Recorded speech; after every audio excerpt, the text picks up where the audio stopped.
Would you like to tell us your name? Carly Tina Red Wolf Bite. All right.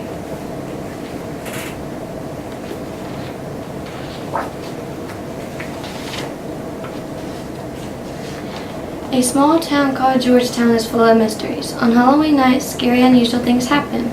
Nobody really knows why scary, unusual things happen in Georgetown. Here's a story about a 16-year-old girl named Sadie White and her two best friends, Mallory Little and Liam Rice. They do everything together.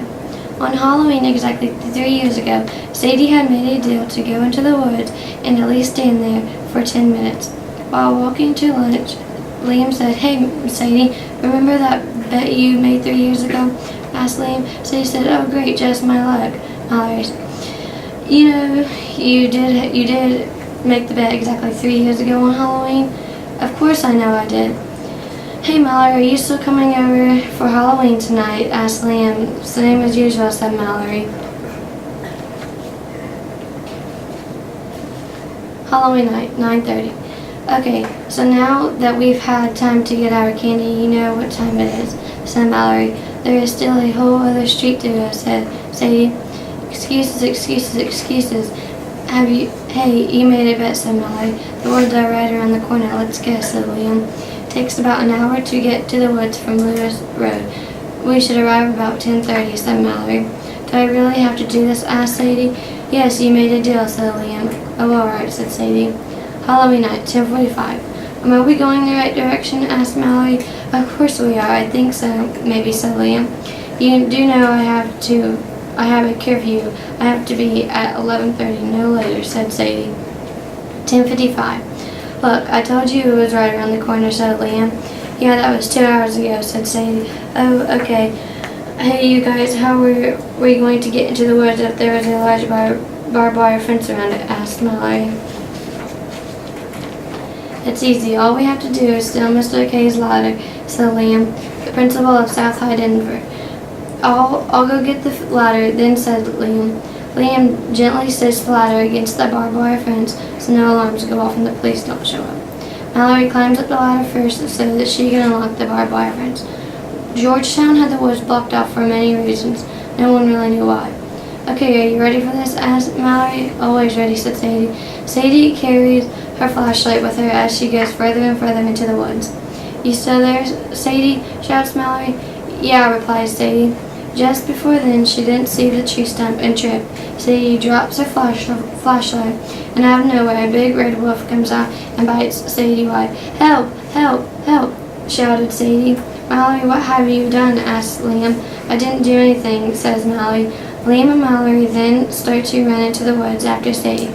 But when they got there, Sadie was gone. Nowhere to be found. "Look, there's her flashlight," says Liam.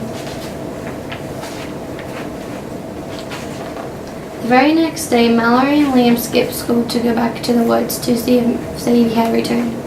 Mallory had got a phone call from her mother saying what happened to Sadie last night. "She's in the hospital," asked Sadie's mother. When Liam's dad came to pick Mallory and Liam, they were very worried. "Mallory, come on, we have to see Sadie," Liam said. "Is she okay? I never meant for any of this to happen. This is all my fault," says Mallory. "It'll be okay. This is not your fault. Mistakes can happen," Liam said. "Nurse, where am I?" asked Sadie. "You're in the hospital. You had a nasty fall and you bumped your head. It made you forget what happened," said Nurse Jennifer. "So you don't remember from what happened last night?" asked Mallory. "No, why? What happened?" asked Sadie. "Well, you were a big hairy wolf and disappeared for 12 hours, said Liam. "Wait, how did you get into the hospital?" asked Mallory. "That doesn't matter right now," said Sadie. "Liam, what are you talking about, and why are you guys asking so many questions?" said Sadie. "Sadie, you're heading home with your mom and dad," said Nurse Jennifer. "Who are my parents?" asked Sadie. "Your parents, Rose and Dan, and your sister Maggie," said Mallory. "Oh, right," said Sadie. "Sadie, are you okay?" asked Sadie's mother.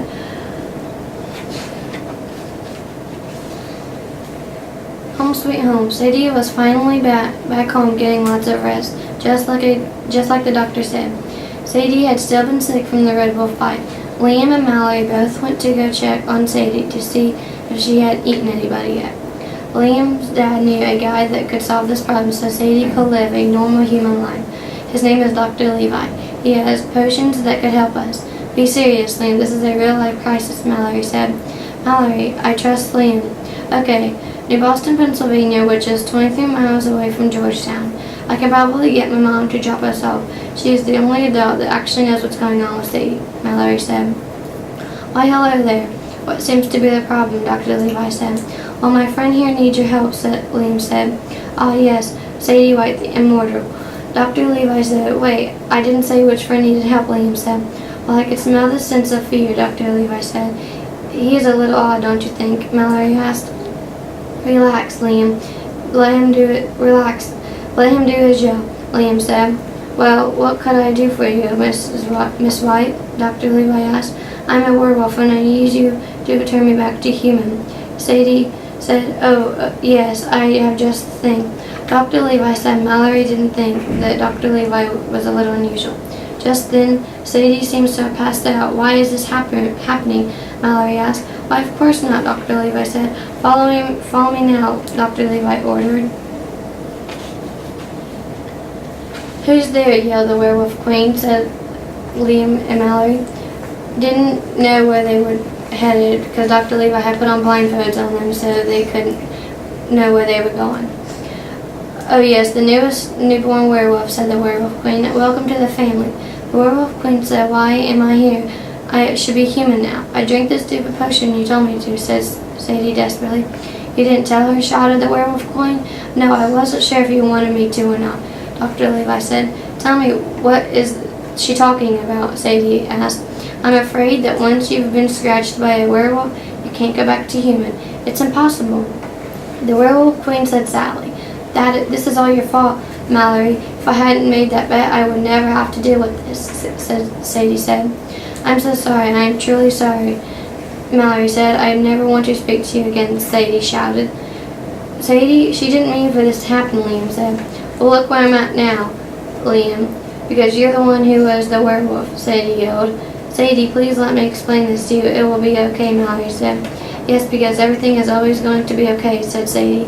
No one can hear about this, ordered the werewolf queen. Yes, ma'am, said the children. And there you have it, a story from a small-town 16-year-old girl named Sadie White, who will forever live with a werewolf problem. Sadie never forgave her friends. She now walks the halls of South High Denver High School. Mallory eventually thought Sadie would forgive her. Mallory always doubted that if she had made Sadie go into the woods, they would still be friends. So after that, Sadie had lived a werewolf life. The end. So how did you get the idea to do a book about transforming people and werewolves? Well, I've seen a couple of movies about people turning into werewolves, so it just inspired me to write a story about a girl getting scratched by a wolf. And what was your favorite part about doing the book? My favorite part about doing the book was illustrating it and getting to draw the pictures because it was a fun experience.